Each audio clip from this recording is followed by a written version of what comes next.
चलिए हम लोग ध्यान से देखते हैं, तो आप पीछे चल जाओ, बोर्ड पे देखते हैं। हम लोग का आज की क्लास है आपका विद्युत आवेश और विद्युत क्षेत्र के बारे में क्लास कर रहे हैं हम लोग। देखिए आज की क्लास है विद्युत आवेश और विद्युत क्षेत्र। विद्युत आवेश और विद्युत क्षेत्र पढ़ने जा रहे हैं। सबसे पहले सवाल ये आता है, पैर नहीं हिलाना है, विद्युत आवेश का इंग्लिश इसको बोलेंगे इलेक्ट्रिक चार्ज एंड इलेक्ट्रिक, इसको फील्ड बोलेंगे, फील्ड। तो हम लोग पढ़ने वाले हैं आज विद्युत आवेश और विद्युत क्षेत्र। इंग्लिश में पढ़ेंगे electric charge and electric field. हम लोग घर पे जाते हैं और कहते हैं ना कि माँ मोबाइल को चार्ज में लगा दो, बोलते हैं ना चार्ज। आज उसी चार्ज के बारे में पढ़ना है। चार्ज क्या होता है, माँ मोबाइल चार्ज में लगा दो, माँ लाइन आया है, ऐसे बोलते हैं लाइन आया है। लाइन मतलब इलेक्ट्रिक आया है, इलेक्ट्रिक बोलते हैं, लाइन मतलब इलेक्ट्रिक करेंट। आज हम लोग का क्लास यही है, इलेक्ट्रिक चार्ज और इलेक्ट्रिक फील्ड के बारे में क्लास करने वाले हैं। अब देखते हैं ध्यान से ये सब क्या चीज होता है। सबसे पहले हम लोग समझेंगे ध्यान से, एक नंबर में टॉपिक है विद्युत आवेश के बारे में। पूछा जाए कि विद्युत आवेश क्या होता है, इलेक्ट्रिक चार्ज क्या होता है। देखिए हम इसके बारे में आज हम लोग खोज पढ़ते हैं। सबसे पहले देखिए, सबसे पहले 600 ईसा में यूनान के रहने वाले यूनानी दार्शनिक के थेल्स नाम का एक आदमी था। 600 ईस्वी में ना यूनान के रहने वाले एक दार्शनिक थेल्स थे, जो उन्होंने क्या देखा, एम्बर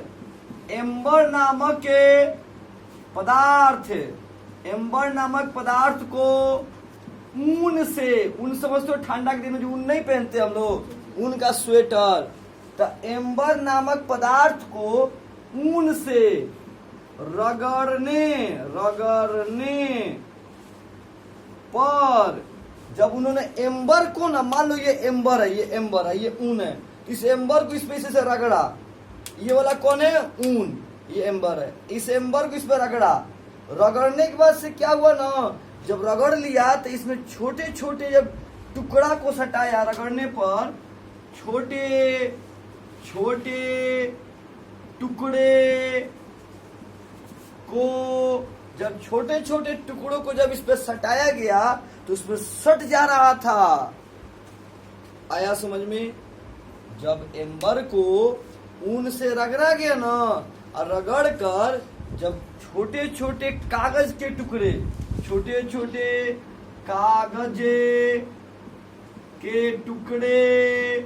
और देखो और पंख समझते हो, मोर का पंख, जो मुर्गा मुर्गी होता है ना उसका पंख, चिड़िया का पंख, जब उसको सटाया जा गया पंख को, इसको लेके जब इसमें सटाया गया ना तो उसमें सट जा रहा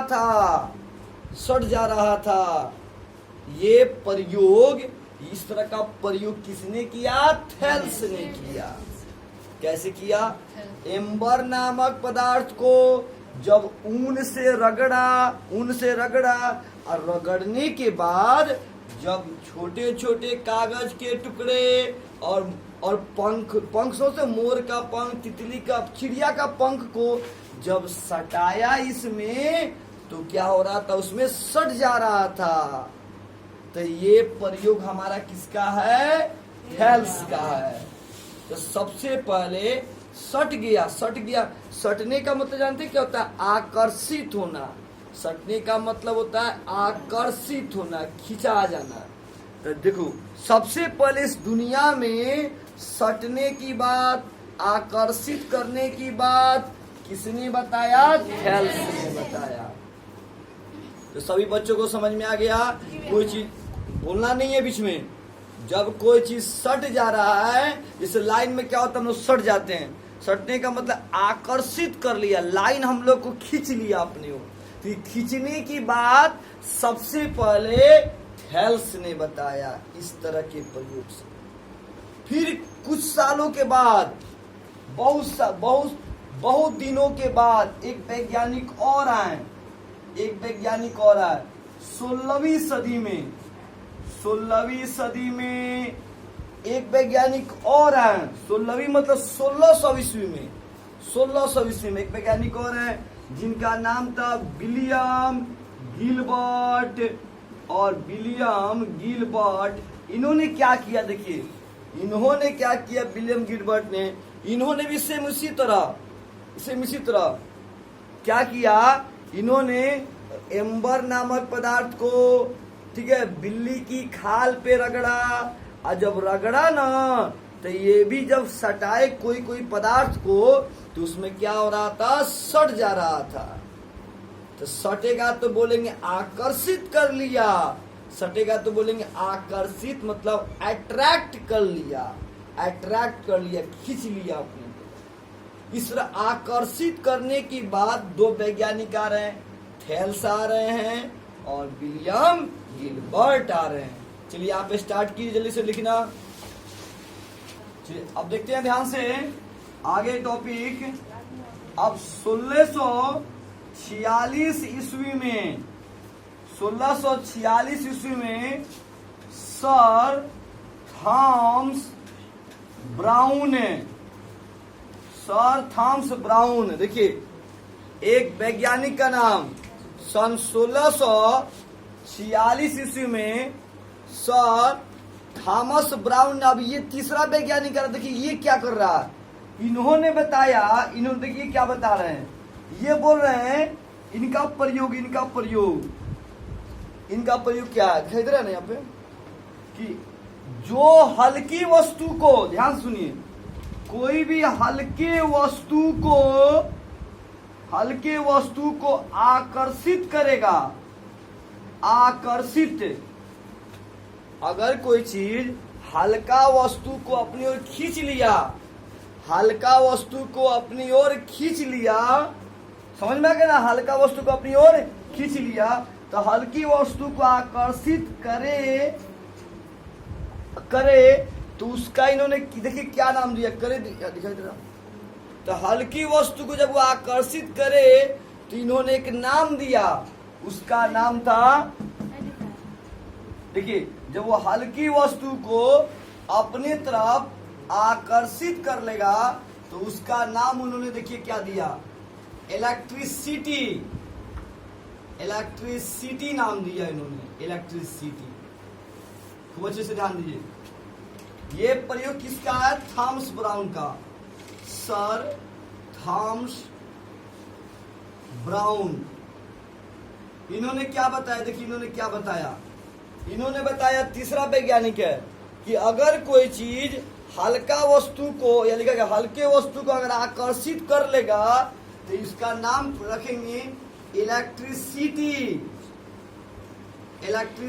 बोलेंगे, इलेक्ट्रिसिटी नाम देंगे, ELECTRICITY। अच्छे से बोर्ड पे देखिए। अभी हम लोग मालूम है किस चीज के बारे में पढ़ रहे हैं, हम लोग अभी पढ़ रहे हैं विद्युत के खोज। अगर अभी बिजली का ये खोज नहीं हुआ होता तो अभी जो फैन चल रहा है, 3 गो फैन, इतने बॉल जल रहे हैं, ये सब नहीं जल पाते हैं और ये सब काम नहीं होता। आज दुनिया इतनी आगे किसके माध्यम से, विद्युत के माध्यम से, इलेक्ट्रिक करंट। समझ में आ रहा है, मोबाइल से हम लोग बात करते हैं, मोबाइल चार्ज नहीं हो तो बात हो सकता है, नहीं। आज बिजली से मालूम है ट्रेन भी चल रही हैं, ट्रेनों चल रहा है। तो आज हम उस चीज के बारे में पढ़ रहे हैं जो हम जानते नहीं थे। आज का जो खोज है बिजली की, जो बिजली क्या है, कैसे इसका खोज हुआ, उसके बारे में पूरा शुरू से क्लास कर रहे हैं। तो सबसे पहले इस पूरे विश्व में कौन से ऐसे व्यक्ति थे जिन्होंने बताया कि कोई वस्तु अपने ओर खींचता है। थेल्स ने क्या बताया कि एम्बर नामक पदार्थ को ऊन से रगड़िएगा, रगड़ने के बाद जब उसको छोटे छोटे कागज के टुकड़ों से सटाइएगा या पंखों से सटाइएगा या मिट्टी से सटाइएगा तो उसमें सट जाएगा। बस इन्होंने इतना ही बताया।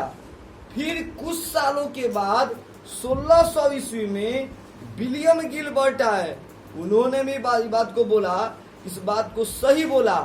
इन्होंने क्या बताया, इन्होंने देखिए, इन्होंने कांच माने शीशा, एबोनोएट, आबुनस, इस सब पे इन्होंने प्रैक्टिस किया और इन्होंने क्या बताया कि इस पे भी जब आप इसको रगड़ोगे ना, एबोनाइट का छड़, बिल्ली की खाल पे जब इसको रगड़ोगे, एम्बर को रगड़ोगे तो वो क्या करेंगे, छोटे छोटे टुकड़ों को अपनी ओर खींच लेंगे। दूसरा वैज्ञानिक आया जो, और देखिए इसमें नया नया चीजें दिखाई दे रहा होगा, कांच, एबोनाइट, आबुनस, गंधक, सल्फर बोलते हैं, ठीक है।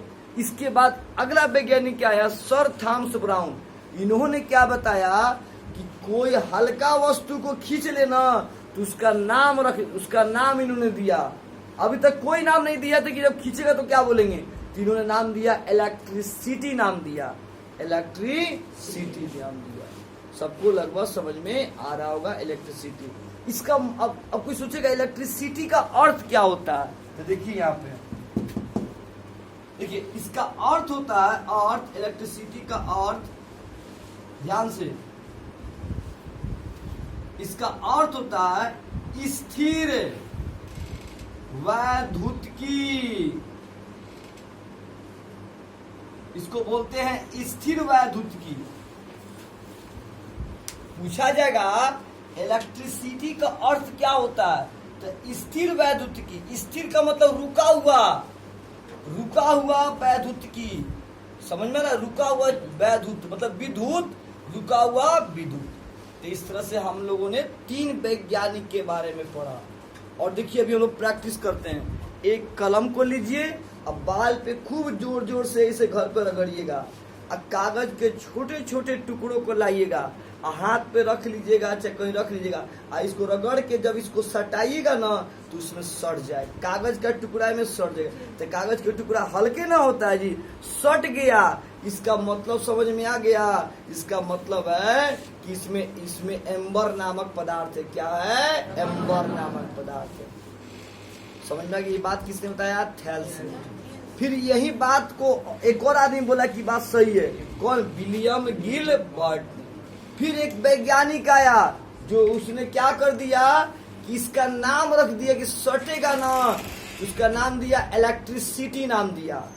जब सट जाएगा तो उसका नाम दिया इलेक्ट्रिसिटी नाम दिया, जिसका अर्थ क्या होता है, स्थिर वैद्युतिकी, मतलब रुका हुआ विद्युत, रुका हुआ विद्युत। अब हम लोगों ने अभी विद्युत के खोज के बारे में पढ़ा। अब इसके बाद पढ़ेंगे ये है क्या चीज। चलिए स्टार्ट करते हैं हम लोग।